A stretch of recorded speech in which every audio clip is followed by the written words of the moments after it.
$13.3 billion. That is the price of one warship, one hull, one crew. One vessel that takes roughly 5 years to build, requires a crew of roughly 5,000 sailors to operate, and sits at the center of the most powerful naval force the world has ever assembled, the USS Gerald R. Ford, the lead ship of the Ford class, is not just the most expensive aircraft carrier ever built. It is the most expensive individual warship in the history of naval warfare. The United States Navy built it at the leading edge of what American engineering could do, loaded it with technologies that had never gone to sea before, and called it the future of power projection. So here is the question this video is going to sit with. Why is the US Navy now conducting a formal review that puts a question mark over whether to keep building them? Not an outside critic, not a budget hawk from a think tank. The Navy itself, the institution that designed the Ford class, fought for it through Congress, and sailed it into the Atlantic for its first deployment, is now openly asking whether the most capable carrier it has ever fielded might also be the last of its kind. That is the paradox. The answer runs through technology, cost, the nature of warfare in the Western Pacific, and a mathematical problem that gets worse the more you look at it. Stay with this, because by the end, the dilemma is real, and there is no clean answer on either side. To understand why the Navy is asking this question now, you have to understand what the Ford class was built to be, and what it cost to get there. The aircraft carrier has been the centerpiece of American naval power since the Second World War. Not the battleship, not the submarine, the carrier. The logic is straightforward. A carrier is a mobile airfield that the United States can park anywhere in international waters, projecting air power thousands of miles from the nearest American base. During the Cold War, the Nimitz class became the backbone of that strategy. 10 ships, nuclear-powered, each displacing roughly 100,000 tons, each capable of operating a full air wing of 70 to 80 aircraft. The Nimitz class entered service with USS Nimitz in 1975, and the final ship of the class, USS George H.W. Bush, was commissioned in 2009. For over 3 decades, the Nimitz design was the standard. By the early 2000s, the Navy had concluded that the Nimitz design had reached the limits of what it could support. Flight deck operations were constrained by the older steam catapult systems.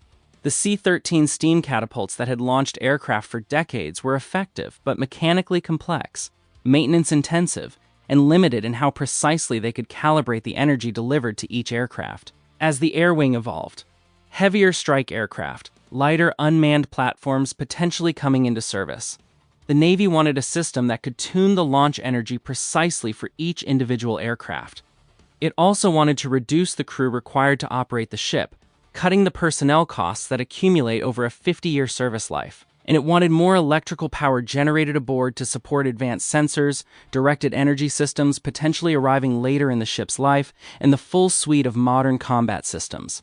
The result was the Ford class, and its defining technology. The one that drove much of the cost and nearly all of the early controversy was EMALS, the electromagnetic aircraft launch system. Where the Nimitz-class carriers use steam pressure to accelerate aircraft down the catapult track, EMALS uses a linear induction motor, essentially a very large electromagnetic rail that accelerates a carriage along the track at precisely controlled speeds. The Navy's stated advantages were significant: lower maintenance requirements over time, smoother acceleration curves that reduce stress on airframe structures, and the ability to handle a wider range of aircraft weights than the steam system. In theory, EMALS was the right choice. In practice, it became one of the most troubled development programs in recent naval history. The Government Accountability Office tracked the Ford's development across multiple reports. EMALS accumulated thousands of what the program called mean cycles between operational mission failures, a technical metric for reliability that fell far short of the Navy's requirements for years. The advanced arresting gear, the complementary system designed to catch landing aircraft using water-cooled rotary machinery instead of older hydraulic systems, had its own string of failures. The combination drove cost overruns and delayed the ship's operational availability after commissioning. When USS Gerald R. Ford was commissioned in July 2017, it was delivered without full operational capability for its weapons elevators, the systems that move munitions from the magazines below decks to the flight deck above. Some of those elevators were not certified for fleet use until 2021, 4 years after commissioning. What is most surprising about this is not that new technology had problems. that is common in major defense programs. It is that the Navy chose to accept delivery of the ship with known capability gaps rather than delay commissioning further, absorbing years of operational limitation in exchange for keeping the program on a visible timeline. The price for all of this, the new technology, the delays, the fixes, landed on the total program cost. The original cost estimates for the lead ship of any new class always carry a development premium, and Ford was no exception. But the premium was steep. A late-flight Nimitz-class carrier, USS George H.W. Bush, cost approximately $8.5 billion at delivery. The Ford came in at roughly $13.3 billion. That is a premium of nearly $5 billion for the lead ship alone. For technology that, when it worked, delivered real capability improvements, but took years of operational service to reach the reliability the Navy needed. The second and third ships of the Ford class, USS John F. Kennedy and USS Enterprise, are under construction with the expectation of lower costs as the shipyard learns the design and the production process matures. Kennedy is expected to cost somewhere in the neighborhood of $11 to $12 billion. Enterprise, further out in the build sequence, may come in lower still. The per-unit cost trajectory for the Ford class is heading downward as production experience accumulates. That is the normal pattern for complex warships. The lead ship is always the most expensive. The Navy knew this going in. So why is the review happening now? Because the cost of the carrier is only half of the problem. The other half lives in a mountain range in central China, and it travels at hypersonic speed toward the ocean. The DF-21D. Designation: Dongfeng 21D. NATO reporting name: CSS-5 Mod 4. It is a medium-range ballistic missile, road mobile, with a maneuvering re-entry vehicle that the People's Liberation Army Rocket Force has specifically optimized to target large surface ships, including aircraft carriers. At ranges, the Navy has historically considered safe operating distance.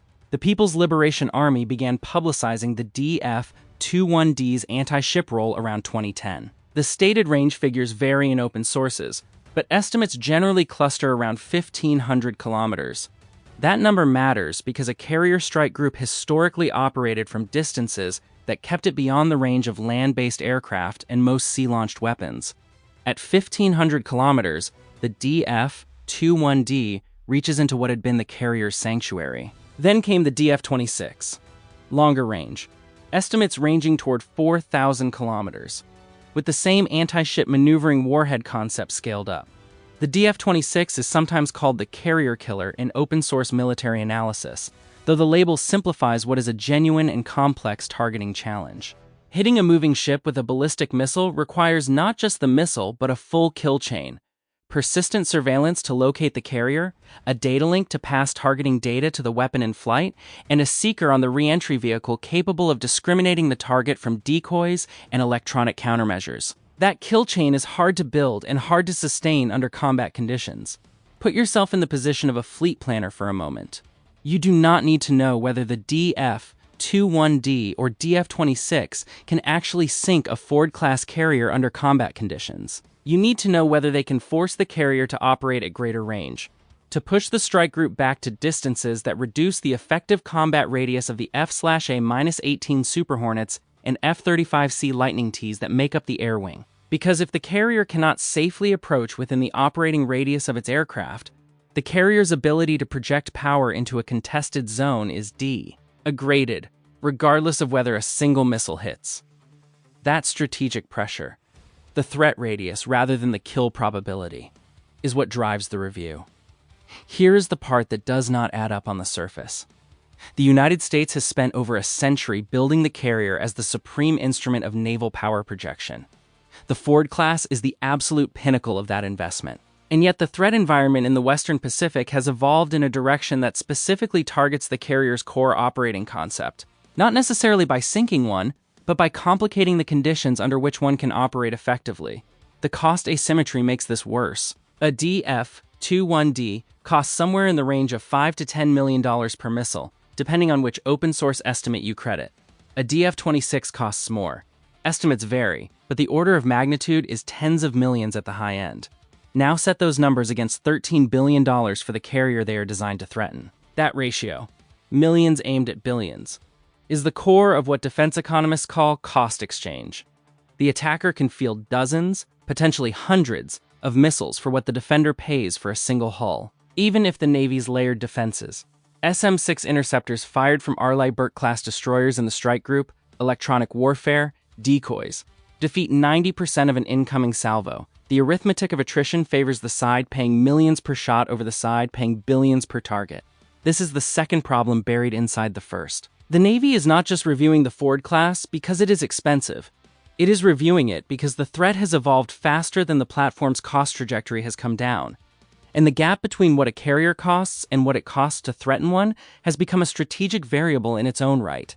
Now add the shipbuilding dimension. The United States Navy operates 11 nuclear-powered aircraft carriers, 10 Nimitz class and 1 Ford class, with more Ford-class ships in various stages of construction.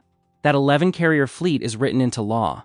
The National Defense Authorization Act sets a minimum of 11 carriers as a statutory requirement. Maintaining 11 carriers means retiring one Nimitz-class hull as each Ford-class hull enters service, keeping the total stable at 11. Each of those 11 carriers has a service life of roughly 50 years, with a midlife refueling and complex overhaul. RCOH, that extends its operational lifespan. The USS Nimitz herself, commissioned in 1975, is approaching the end of her service life. USS Dwight D. Eisenhower, commissioned 1977, is already in that late service phase. The fleet is aging, and replacing it requires a sustained shipbuilding program at a cost measured in tens of billions of dollars per generation. Here's where the shipyard constraint bites. The United States has one shipyard capable of building nuclear-powered aircraft carriers. Newport News Shipbuilding, part of Huntington Ingalls Industries, in Newport News, Virginia. 1 yard, 1 production line. The capacity to build one carrier at a time on a roughly 5-year construction timeline. That single-point dependency means the United States cannot accelerate carrier production in response to a strategic need without building new capacity. A process that takes a decade or more and costs billions before the first steel is cut.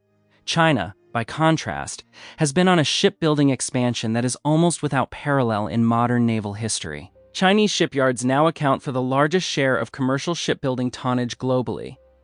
A capacity base that can be redirected toward military construction in ways that American commercial shipbuilding cannot match. The plan, People's Liberation Army Navy, has been commissioning surface combatants, submarines, and now its own carriers at a pace that has moved it from a coastal defense force to a blue water navy within roughly 2 decades. The Fujian, China's third carrier and first with electromagnetic catapults, its own EMALS equivalent, was launched in 2022. It is not yet operational, and its capability remains to be demonstrated. But its existence is not in question. Going through the open-source analyses of this shipbuilding gap, Congressional Budget Office reports, Naval Institute proceedings, RAND studies, one number kept coming back. The differential in naval construction rates between the two sides has compressed the timeline planners had assumed they had. The Navy Review has to answer a question that does not have a comfortable answer. If the Ford class is the right carrier for the threat environment, the United States can only build them at 1 yard, at a cost that stays in the $10 to $12 billion range for near-term hulls, even as individual unit costs edge down. If the Ford class is the wrong carrier for the threat environment, or needs to be supplemented by something cheaper and more distributed, the development timeline for an alternative runs a decade or more, during which the existing fleet ages and the threat environment continues to evolve. The service life math adds another layer. A Ford-class carrier commissioned today will be in service until roughly 2075. The Navy is not just buying a warship for the threat environment of 2026. It is buying a warship for the threat environment of 2040, 2055, 2070. Environments that no one can predict with confidence. The EMALS catapult that drove so much of the cost and controversy in the Ford's early life represents a real capability improvement for launching the aircraft of 2026. Whether it remains the right system for the aircraft of 2045, potentially including large unmanned platforms operating from carrier decks, depends on choices that have not yet been made. That 50-year service life is both the carrier's great strength and its great vulnerability. A ship built to last half a century has to absorb technological change across generations of aircraft, weapons, and threat systems that its designers could not have anticipated. The Nimitz class was designed in the 1960s and 1970s. It has operated F-14 Tomcats, F/A-18 Hornets, F/A-18 Super Hornets, and F-35C Lightning IIs aircraft that span roughly 40 years of development. That adaptability is real. But a hull designed in 2000 and commissioned in 2017 also has to be relevant in 2067, in whatever the Western Pacific looks like then. One detail that stuck out in reviewing the budget documents. The Ford's planned service life runs to approximately 2067. The DF-26 entered service in the People's Liberation Army around 2016. The missile is 11 years old. 50 years of hull life against a threat that can be upgraded, proliferated, and supplemented on a timeline measured in years rather than decades. So what does the Navy review actually consider? There are broadly 3 positions in the ongoing debate, and the review has to navigate between them. The first position is, stay the course. Continue building Ford-class carriers on the current plan, reduce per-unit costs as production matures, and invest in the layered defenses. SM-6 interceptors, electronic warfare suites, the MQ-25 Stingray unmanned tanker to extend the air wings range, that allow the strike group to operate effectively in contested environments. The argument is that the carrier remains the most flexible instrument of conventional deterrence and power projection the United States has, that the DF-21D and DF-26 represent a real but manageable challenge, and that abandoning the carrier concept in response to missile threat would be a strategic overreaction to a weapon that has not yet been used in combat against a modern carrier defense. The Ford class, with its F-35C air wing and its Arleigh Burke escorts equipped with Aegis combat system and SM-6, is not a static target. It is a mobile, defended, multi-layered system. The second position is, supplement the carrier with distributed alternatives. Build fewer Ford-class ships, potentially capping the class at a smaller number than originally envisioned, and invest the savings in lighter, cheaper platforms that are harder to target and easier to disperse. Light carriers based on the America-class amphibious assault ship design, operating F-35B short takeoff/vertical landing variants, have been discussed. Unmanned surface vessels. Submarines armed with Tomahawk land attack missiles. The logic is not to replace the carrier, but to force an adversary to solve multiple targeting problems simultaneously, to spread the kill chain requirement across more platforms, each of which costs far less than a supercarrier. The third position, held by a smaller group of analysts, is more radical. The supercarrier's run as the primary instrument of American naval power projection is ending, and the Navy should begin planning its force structure around that transition now, rather than continuing to pour resources into a concept the threat environment is progressively constraining. This position has not gained traction in official Navy planning, but it appears in academic and think tank literature with enough regularity to take seriously as an analytical argument. Here is the take that will probably get some pushback. The problem with all 3 positions is that they are evaluated against a threat that has not been tested in actual combat between peer competitors at sea. The DF-21D and DF-26 have been tested against fixed targets. The full kill chain, persistent surveillance, data link, terminal guidance against a maneuvering ship inside an active electronic warfare and defensive missile envelope, has never been demonstrated against a modern carrier strike group under combat conditions. That does not mean it cannot work. It means the threat assessment rests on analysis of components rather than demonstrated integrated performance. The Navy has to make a decision worth tens of billions of dollars against that uncertainty. And the decision cannot wait for certainty, because the carriers it decides to build or not build in the next 5 years will be the ones it has in 2040. The cost of uncertainty is not abstract. The Ford-class program currently plans for a class of at least 4 ships: Gerald R, Ford, John F, Kennedy, Enterprise, and a 4th ship yet to be named. A possible 5th ship, sometimes designated CVN-82, has been discussed but is not yet under contract. Each ship represents roughly a decade of service at Newport News and a price tag that, even as it comes down from Ford's $13+ billion, will remain in the $10 to $12 billion range for the near-term hulls.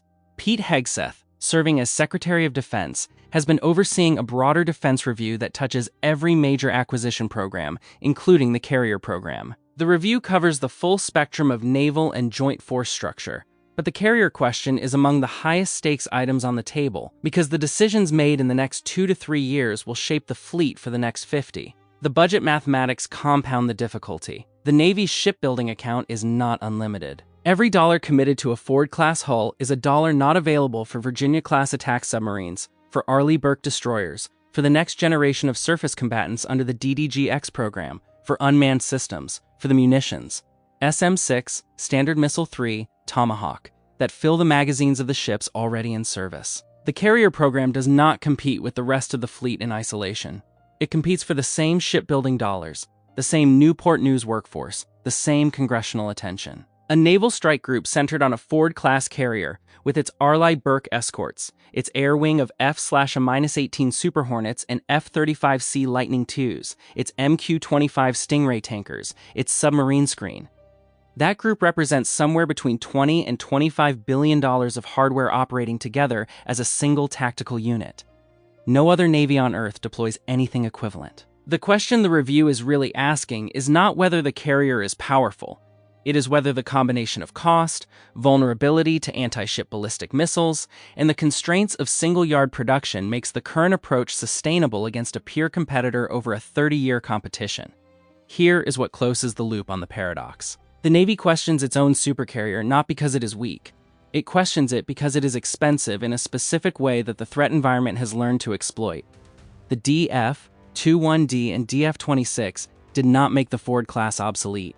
They made it contested. They introduced a cost exchange problem that did not exist when the Nimitz class was designed, a problem where the defender's hardware costs orders of magnitude more than the attacker's preferred weapon. And they did it at a moment when the United States has only one yard that can build the defender's hardware, while the potential adversary has shipyard capacity measured in millions of tons of annual output. The Ford class itself has grown into its capabilities. EMALS reached its reliability targets. The advanced arresting gear was stabilized. The weapons elevators were certified. USS Gerald R. Ford completed its first operational deployment to the Mediterranean and the Middle East in 2023 and performed the core mission of a carrier strike group. Sustained combat air operations over a contested region. The technology works. The question is whether the concept it serves. The supercarrier, as the primary instrument of power projection in the Western Pacific, remains the right answer for the threat environment of the 2030s and 2040s. What is striking about this moment in naval history is how closely it mirrors every major transition in the century before it. The battleship admirals of the 1930s built the most powerful surface combatants in the world, and watched carrier aviation make their investment strategically secondary within a decade. The transition did not happen because battleships stopped working. It happened because the threat environment changed faster than the institution could adapt. The carrier admirals of 2026 are not facing the same transition. The carrier is still the most capable mobile airfield in existence, but they are facing the leading edge of a question about whether that capability can be sustained at current cost against the threat trajectory in the Western Pacific. The strategic cost is carried by the people who sail these ships. A Ford-class carrier deployment runs roughly 7 to 9 months. The crew of roughly 5,000 sailors, aviators, engineers, ordnancemen, medical personnel, intelligence analysts, the full range of specialties that a floating city requires, operates at a tempo that the 11 carrier fleet struggles to sustain. The formula the Navy uses to provide continuous forward presence. One carrier deployed, one preparing to deploy, one in maintenance, means that each ship in the fleet cycles through that rotation on a roughly 36-month period. With 11 carriers, the math barely works to keep the combatant commanders supplied with presence when they need it. Add maintenance backlogs. Add the midlife refueling overhaul that each nuclear carrier requires, a process that takes a ship out of service for approximately 4 years. Add the capacity constraints at the shipyards that perform those overhauls. The 11 carrier fleet that exists on paper is not 11 carriers simultaneously available for deployment. At any given time, a portion of the fleet is in some stage of maintenance, overhaul, or pre-deployment preparation. The operational carrier force that can actually be committed to a contingency at short notice is smaller than the total. If the Ford-class program is curtailed, if the Navy decides to build fewer ships than planned, the 11 carrier floor becomes harder to maintain as Nimitz-class hulls age out of service without replacements. The crew of USS Nimitz, approaching 50 years of service, is sailing a ship whose hull was laid down before most of them were born. The service life extension programs and maintenance investments that keep aging hulls operational are real costs, consuming budget and yard capacity that could go toward new construction. Comment yes or no. Do you think the United States will still be operating 11 carriers in 2040? We are genuinely curious where people come down on this, because the analysts are split. The distributed platform alternative. More ships, smaller, cheaper, harder to target, carries its own crew costs. More hulls require more sailors. The United States Navy is already dealing with recruiting and retention challenges that affect readiness across the force. A strategy built on 50 smaller ships rather than 11 supercarriers does not reduce the manpower requirement. It changes its shape, potentially in ways that are harder to manage than concentrating capability in large, multi-role platforms with large but self-contained crews. The USS Gerald R is not going anywhere. It is commissioned, it is operational, and it will serve for decades. So will John F. Kennedy, which is approaching completion at Newport News. The review is not about the ships already built or under construction. It is about what comes after. About whether the Navy commits to additional Ford-class hulls beyond those already in the pipeline, or begins developing an alternative approach to the carrier mission for the threat environment of the 2030s and beyond. The dilemma is genuinely unresolved. Double down on the Ford-class, the most capable carrier ever built, with a maturing technology suite and a 50-year service life, accepting the cost and the single-yard production constraint, and betting that the layered defenses of the strike group can manage the anti-ship ballistic missile threat. Or begin the transition toward a more distributed force, cheaper platforms, more numerous, harder to target in aggregate, accepting the capability reduction and the manpower complexity that comes with more hulls. Both options protect the fleet differently. Both carry a steep bill. Both carry risk. Different risk, but real risk on either side of the ledger. The Navy can double down on exquisite supercarriers or spread the bet across cheaper, harder-to-target platforms. And we would genuinely like to know which way you would lean. Drop your read in the comments, because the review will eventually produce a recommendation, and it will be worth revisiting when it does. If you want to go deeper on what the F-35C brings to this equation, specifically what the Lightning II changes about the carrier's reach in a contested environment, that breakdown is ready when you are.